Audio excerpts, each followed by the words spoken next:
क्या साउंड को हम देख सकते हैं, ऐसा पैरामीटर है ना। तो बोलते हैं कि जब हम किसी भी म्यूजिकल सॉन्ग को सुनते हैं ऑन रेडियो पर, तो होता क्या है, हम डिस्टिंग्विश करते हैं, हम फर्क बताते हैं कि इनके दरमियान notes of various instrument such as, हमारे पास क्या क्या है मेरा बेटा, रिकॉर्डर है, वायलिन है, being played in the song, बिल्कुल, it is due to the wearing of the quality of these notes, इन नोट्स की क्वालिटी को वेयर करते हैं।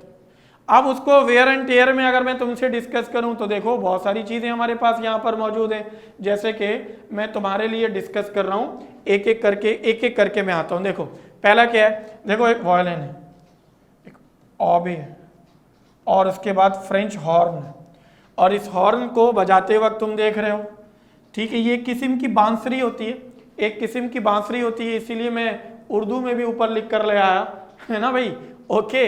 और एक वायलिन है जिसको आमतौर पर हम, it is resemblance to guitar but not exactly ना। अच्छा, ये कुछ डायग्राम तुम्हारे बुक में गिवन है, कुछ में उसकी एनिमेशन लेकर आया ताकि तुम्हारी फीलिंग अच्छी हो जाए, क्या कहते हो यार, है ना, ताकि तुम्हारी फीलिंग अच्छी हो जाए। एक छोटी सी मिसाल मैं तुम्हें दे रहा हूं, जैसे ये अलग अलग प्रेशर चेंज, इसमें प्रेशर चेंज और प्रेशर चेंज, नोट देखोगे ना तो नोट देखोगे बिल्कुल अलग अलग ऐसे आ रहा है, इसमें इस तरह आ रहा है, इसमें तुम देखोगे तो इसमें नोट की थोड़ी सी फ्लक्चुएशन है ना, फिर इसमें देखोगे तो नोट एक बहुत पैरामीटर से ऐसे मूव कर रहा है, ऐसे ही हो रहा। तो इस कंडीशन में अगर मैं तुमसे बात कर लूं तो तुम्हारे पास अलग अलग नोट्स मिलेंगे पेज नंबर 29 में, बिल्कुल तुम देख सकते हो इसे। Thank you Jain, thank you. Okay, तो आपने कहा बिल्कुल सर एज इट इज है, जैसे कि अभी हम लोग डिस्कस कर रहे थे, इक्वेशन की सूरत में तो ऐसे ही है, इसमें कोई प्रॉब्लम नहीं है, ठीक है। आज के लेक्चर में थोड़ी सी फीलिंग ज्यादा है, हाँ, विजुअलाइजिंग ज्यादा है, तो उसको फील करने की जरूरत है। बोलो यस और नो। क्वालिटी पे बात कर लेते हैं। क्वालिटी में क्या बोलते हैं, क्वालिटी को हम आमतौर पर it is what we have, what के हम इसको डिफाइन कर दें कि ये कैरेक्टरिस्टिक है, क्या है मेरा बेटा, ये कैरेक्टरिस्टिक है of a sound by which we can distinguish between the sound, two sound of the same loudness and pitch. Same loudness and pitch, उसको भी हम डिस्टिंग्विश करते हैं, उसके दरमियान भी हम डिफरेंस बता देते हैं, कैसे होता है, क्यों होता है, उसको हम किस तरह डिस्कस कर सकते हैं, उसके कुछ फैक्टर में तुम्हें आमतौर पर क्वालिटी को समझाने की कोशिश करता हूं। जैसे हमारे और आपके घर में, गौर से सुनना, हमारे और आपके घर में एक दिन में ऑलमोस्ट 8 से 10 बार डोर बेल बजाया जाता है। बोलो यस और नो, है ना, डोर बेल बजाया जाता है। अरे यस और नो तो बोलो। कभी मोहल्ले की आंटी आ जाती हैं, क्या बोलते हो यार, कभी दोस्त यार आ जाते हैं, बिल्कुल, कभी रिश्तेदार आ जाते हैं, बिल्कुल, ओके, आपने कहा यस सर, बिल्कुल ऐसे ही होता है। अब अगर, हाँ चलो, अब अगर मैं बात करूं, अगर मैं डिस्कस करूं, तो या तो वो बेल बजाएगा या गेट नॉक करेगा, तो ये तो डेली की रूटीन है। गौर से सुनना मेरी बात, ये तो मेरे डेली की रूटीन है कि जहां जहां पर मेरा बेटा बेल बजेगा या गेट को नॉक किया जाएगा, इन दोनों कैलकुलेशन में घर में एक दिन में 8 से 10 बार ये पूरा फंक्शन रिपीट होता है। लेकिन अगर मैं आपको बोलूं कि शाम में जब पप्पा आते हैं ना घर पे, तो सारे लोग ईमान ले आते हैं, कर्फ्यू लग जाता है, बेल वही, गेट वही, नॉक करना वही, आवाज वही, लेकिन पप्पा का बजाया हुआ बेल, पप्पा का किया गया नॉक, ओहो हो मत पूछो, क्या बोलते हो यार, हाँ फर्क आ जाता है, पप्पा आ गए, क्या बोलता है यार, ऐसा है या नहीं है। लिटरली मैं तुम्हें फील करा रहा हूं, बोलो ऐसा है या नहीं है। हमने कहा यार बिल्कुल ऐसे ही है सर, बिल्कुल ऐसे ही है, पूरे घर में जो भी बेल बजाए कोई इशू नहीं है। When papa come everything become straight, हाँ सीधा मुसलमान बच्चों, बस नहीं चले किबला रुख होके बैठ जाओ, क्या कहते हो, है ना।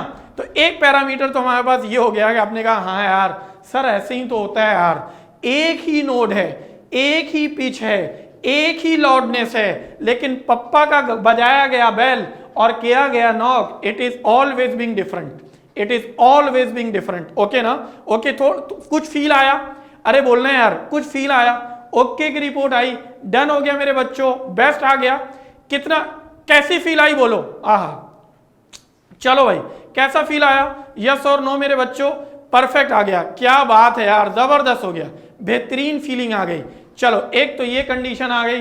नेक्स्ट उसके बाद अगर मैं तुमसे तुम्हारे लिए बात करूं तो हैविंग दिस लाउडनेस, ओके ना।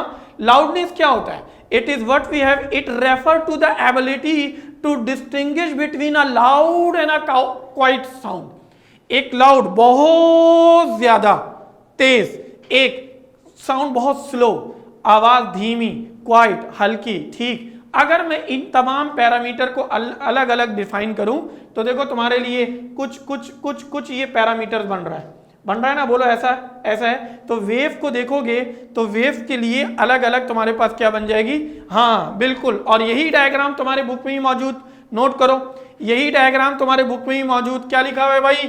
लाउडनेस इंक्रीज हो रहा है, लाउडनेस डिक्रीज हो रहा है। लाउडनेस इंक्रीज हुआ तो वेव ऐसे ज्यादा, लाउडनेस डिक्रीज हुआ वेव कम। सिमिलरली पिच इंक्रीज हो रहा है और पिच डिक्रीज हो रहा है। ध्यान में रखना, पिच रिजेंबलेंस टू फ्रीक्वेंसी है, पेज नंबर 30 पे ये डायग्राम मिलेगा। Pitch is what we have the resemblance to frequency. तो परेशान होने की जरूरत नहीं है, कुछ पिच के बारे में भी जरूर बात करेंगे। पहले बोलो क्लियर हो गया? पिच सबकी अलग अलग होती है। कैसे होती है, किस तरह आइडेंटिफाई करेंगे? तो it is what we have the quality of a sound that distinguish between a shrill and a flat sound. जैसे कि एक मेल की आवाज की फ्रीक्वेंसी और एक फीमेल की आवाज की फ्रीक्वेंसी दोनों अलग अलग है। क्या बोलते हो यार?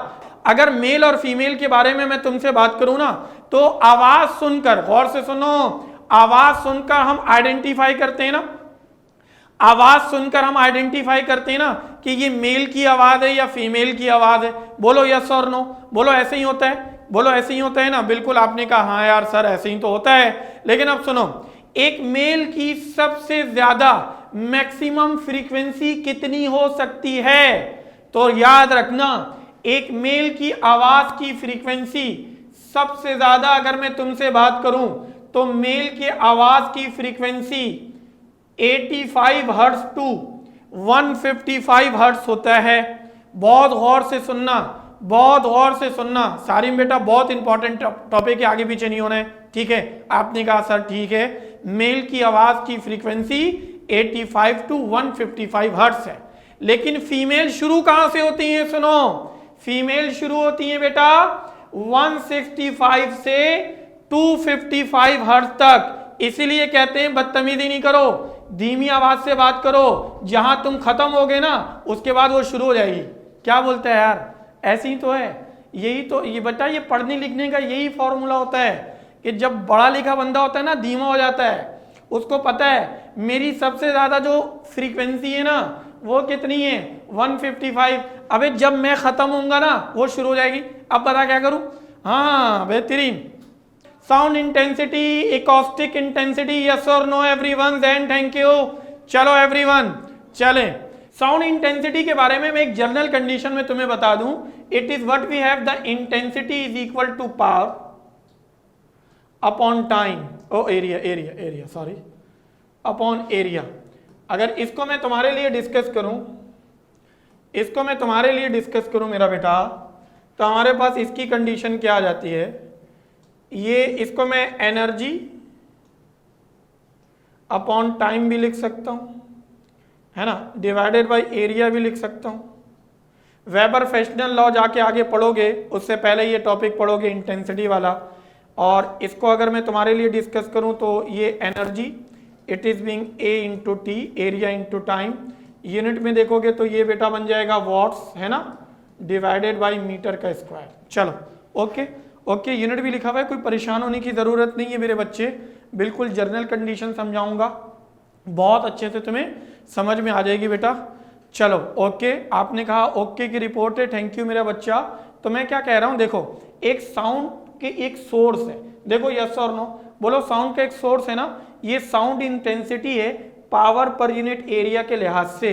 If intensity is entered calculate power के लिहाज से अगर मैं बात करूं तो देखो इसमें अगर मैं तुम्हें नोट करूं और बहुत अच्छे तरीके से समझाने की कोशिश करूं, देखो यहां पर एक एरिया नंबर 1 पे और ये नंबर 2 पर मैं लिख देता हूं, ये मेरा बेटा हसान है, ये मेरा बेटा हसान है और ये मेरा बेटा माज है, ठीक है। दो मेरे शहजादे हैं, अलग अलग साउंड, ये सोर्स है, ये सोर्स है, इस सोर्स से हसान और मास अलग अलग डिस्टेंस पे खड़े हुए हैं, आवाज किसको ज्यादा आएगी, इंटेंसिटी किसके लिए ज्यादा होगी, यस और नो, बोलो मेरा बेटा।